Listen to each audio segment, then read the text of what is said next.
Hello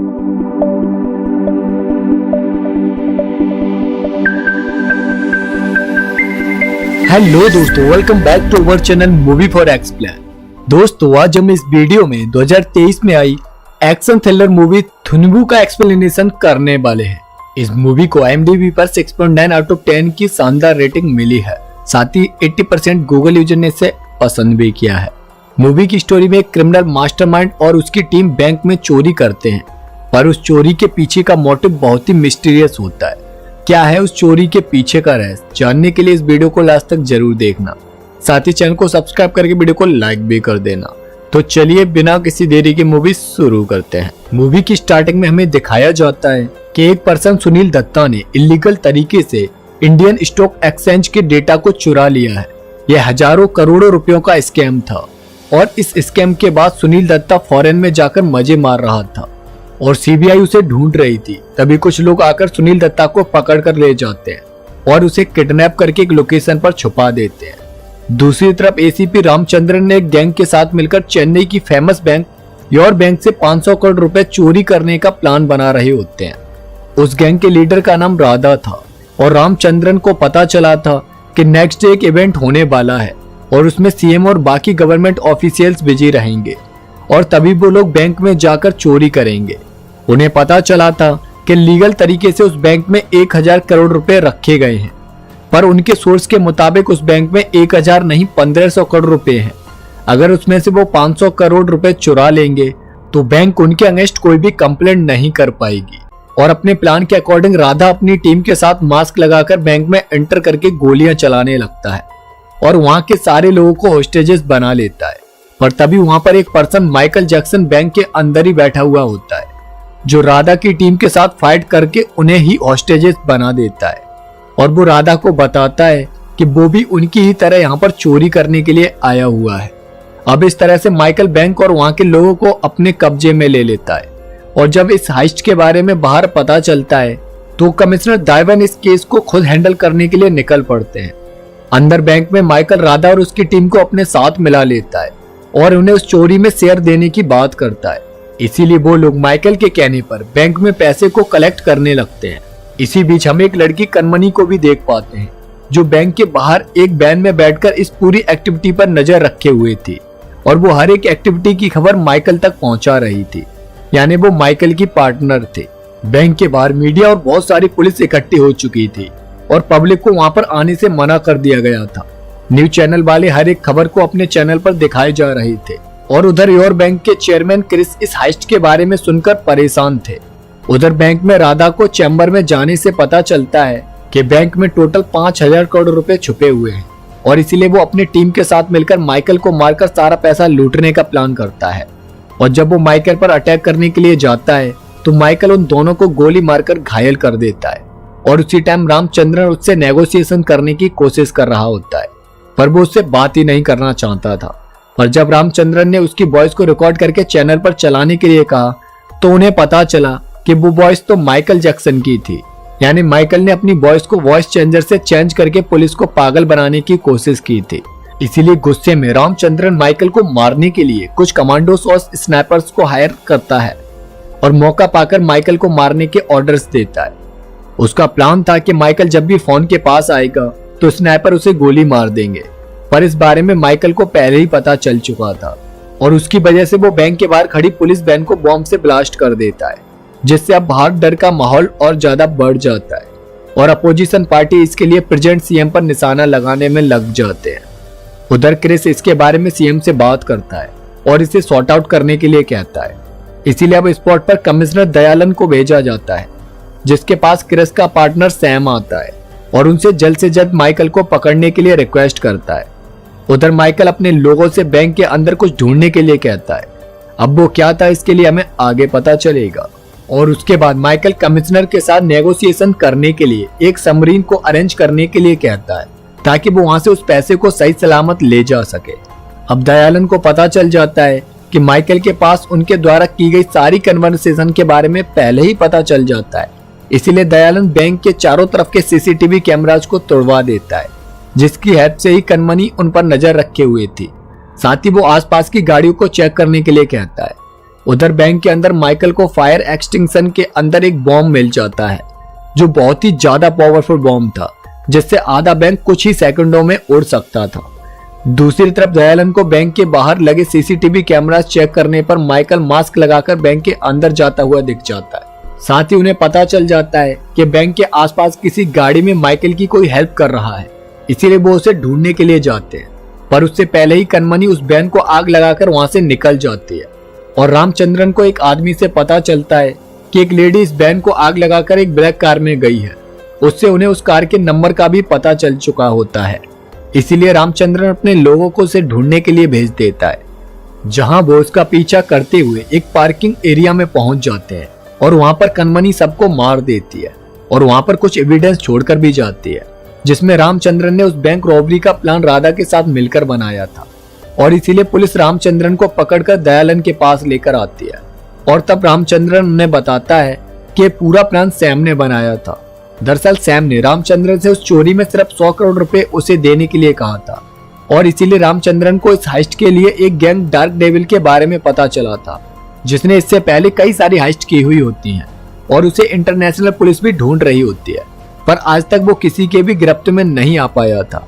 उसकी हर एक लूट पूरी तरह से सक्सेसफुल होती थी। हाल ही में उसने बैंकॉक में एक बहुत बड़ी चोरी की थी और तब से ही वो मिसिंग था, पर एक एजेंट ने रामचंद्रन को डार्क डेविल से जाकर मिलवाया। यह डार्क डेविल वो ही माइकल था जो इस टाइम पर योर बैंक के अंदर था, पर डार्क डेविल ने इस हाइस्ट के लिए रामचंद्रन से मना कर दिया और इसीलिए उसके बाद उसने राधा और उसकी टीम को हायर किया। उसका प्लान था कि चोरी के बाद वो राधा और उसकी टीम को मरवा देगा। उधर कनमनी सैम को किडनैप कर लेती है क्योंकि वो रामचंद्रन के पकड़े जाने के बाद सिटी छोड़कर भागने का प्लान बना रहा था। उधर दयालन की एक टीम बलावन नाम के एक पर्सन को पकड़ने के लिए गई हुई होती है क्योंकि बलावन ने ही डेविल को बहुत सारा गन पाउडर सप्लाई किया था। उधर दयालन कंफ्यूज होता है कि डेविल चोरी करने के बजाय उसके साथ एक खेल क्यों खेल रहा है। उसी टाइम दयालन को पता चलता है कि डेविल और उसकी टीम तो एक शूट आउट में मारे गए थे, पर रामचंद्रन का कहना था कि बैंक के अंदर वो ही है और उसने बैंक के चारों तरफ फेक बॉम्ब प्लांट किए हैं और इसी को प्रूव करने के लिए रामचंद्रन बैंक के गेट पर लगे बॉम्ब को निकालने के लिए जाता है, पर तभी वो बॉम्ब ब्लास्ट हो जाता है और रामचंद्रन के चिथड़े उड़ जाते हैं। अब इस बॉम्ब ब्लास्ट के बाद तो सीएम तक हिल जाते हैं और फिर उसके बाद दयालन डेविल से नेगोशिएशन करने के लिए उसकी डिमांड्स पूछता है। तब डेविल उन्हें योर बैंक के चेयरमैन क्रिस से मिलने के लिए कहता है। अब ये बात सुनकर क्रिस गुस्से में उसे मारने के लिए कहता है, पर अंदर होस्टेजेस होने की वजह से दयालन ऐसा नहीं कर सकते थे। उधर जब क्रिस को पता चलता है कि डेविल ने बॉम्ब ढूंढ लिया है तो वो सैम को कॉल करके उस पर गुस्सा होता है और उससे कहता है कि बैंक में सिर्फ 500 करोड़ रुपए नहीं है बल्कि 25,000 करोड़ रुपए हैं।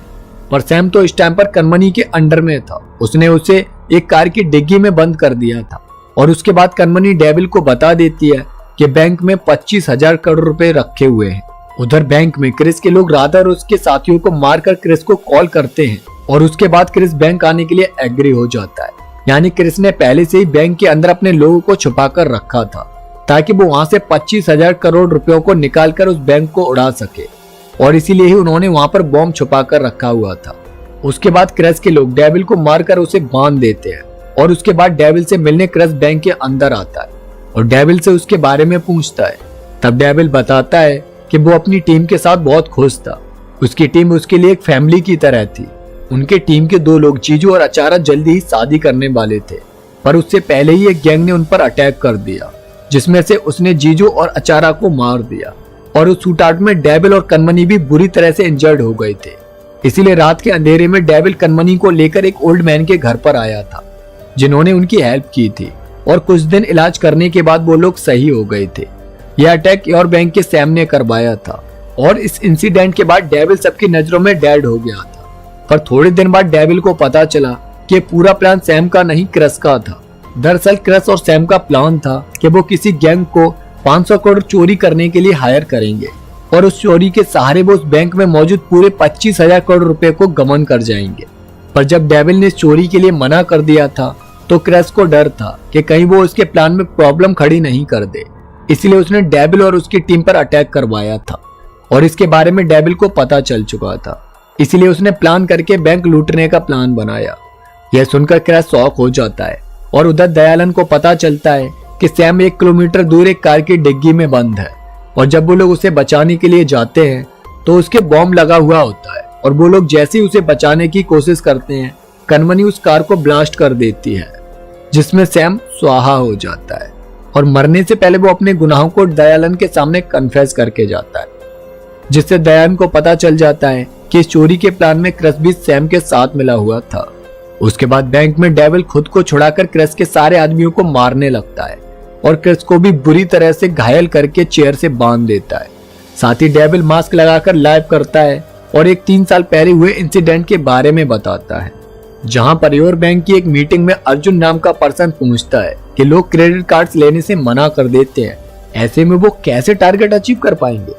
इस पर सैम के कहने पर मैनेजर बताता है कि उसे क्रेडिट कार्ड्स बेचने के लिए लोगों को बेवकूफ बनाना पड़ेगा, पर अर्जुन को इस तरह लोगों के साथ चीटिंग करने में अच्छा नहीं लग रहा था, इसलिए उसे क्रेडिट कार्ड से निकालकर म्यूचुअल फंड में डाल दिया गया था, जहां पर उसने बड़े अच्छे से काम किया और सबसे ज्यादा म्यूचुअल फंड बेचकर बेस्ट एम्प्लॉय का अवार्ड भी लिया। पर कुछ दिनों बाद न्यूज से लोगों को पता चला कि योर बैंक करप्ट हो गई है, इसलिए अब जिन 5 लाख लोगों ने योर बैंक के म्यूचुअल फंड में अपने 25,000 करोड़ रुपए लगाए थे वो सब डूब चुके हैं। अब इसकी वजह से जिन लोगों का भी पैसा लगा था वो सब अर्जुन को कॉल करके कहने लगते हैं कि उन्होंने उस पर यकीन करके पैसा दिया था, अब उन गरीब लोगों का क्या होगा। और जब इन सबसे परेशान होकर अर्जुन सैम और मैनेजर से पूछता है तो वो उसे फोन स्विच ऑफ करके चिल करने को कहते हैं। उन्हें कोई फर्क नहीं था कि इतने सारे लोगों का पैसा डूब गया था। जब अर्जुन को किसी से भी कोई हेल्प नहीं मिल पाती है तो वो योर बैंक के इस स्कैम के अगेंस्ट सारे एविडेंस कलेक्ट करता है और नेक्स्ट सीन 6 मंथ बाद का दिखाया जाता है, जहां पर बहुत सारे लोग हथियार लेकर योर बैंक के बाहर इकट्ठा होते हैं और अपना पैसा वापस करने के लिए बोल रहे होते हैं। और अंदर बैंक के टॉप फ्लोर पर क्रिस अर्जुन से जाकर मिलता है और जब उसे पता चलता है कि लोग अर्जुन ने इकट्ठे किए हैं तो वो अर्जुन को टॉप फ्लोर से नीचे गिरा देता है और उधर रामचंद्रन उन लोगों में से 2 लोगों को आग जलाकर मार देता है। इससे बाकी भीड़ वहां से भाग जाती है और रामचंद्रन अपने आदमियों को बुलाकर अर्जुन की बॉडी ठिकाने लगाने के लिए कहता है, पर वो अभी भी जिंदा होता है, इसीलिए वो उसे रास्ते में ही गला दबाकर मार देता है और उसके बूढ़े माँ बाप को बताया जाता है कि अर्जुन ने सुसाइड कर लिया। कुछ टाइम बाद अर्जुन के पेरेंट्स जस्टिस की उम्मीद में बैठे रो रहे होते हैं, तभी उनके पास डेविल और कनमनी घायल अवस्था में आते हैं। ये वही सीन था जब क्रिस ने उन पर अटैक करवाया था और उन्हें अर्जुन के पेरेंट्स ने सारी बातें बता दी थी, इसीलिए उसे जस्टिस दिलाने के लिए डेविल मीडिया को अंदर बैंक में बुलाता है ताकि वो क्रिस से उन 25,000 करोड़ रुपयों के बारे में लाइव पूछ सके।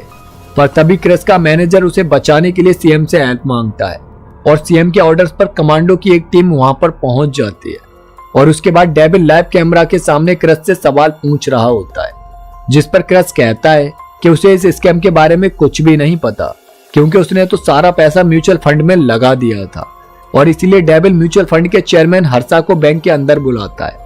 उसी बीच बैंक के अंदर मौजूद कस्टमर्स अपनी प्रॉब्लम डेविल को बताते हैं कि कैसे बैंक वाले एटीएम चार्जेस, एसएमएस अलर्ट और कई सारे चार्जेस उनसे वसूलते रहते हैं और लोन के नाम पर उनसे मनचाहा इंटरेस्ट लेते हैं। उसके बाद हर्षा से डेविल 25,000 करोड़ रुपए के बारे में पूछता है। पहले तो वो कुछ भी बोलने को रेडी नहीं होता है, पर जैसे ही पीछे से लाठी पड़ती है तो वो सब कुछ बताने लगता है कि उसने तो सारा पैसा सुनील दत्ता की कंपनी में लगा दिया था और इसीलिए अब डेविल सुनील दत्ता को बैंक में लाने के लिए कहता है, जिसे कनमनी ने पहले ही किडनैप करके एक कार की डिग्गी में बंद करके रखा हुआ था।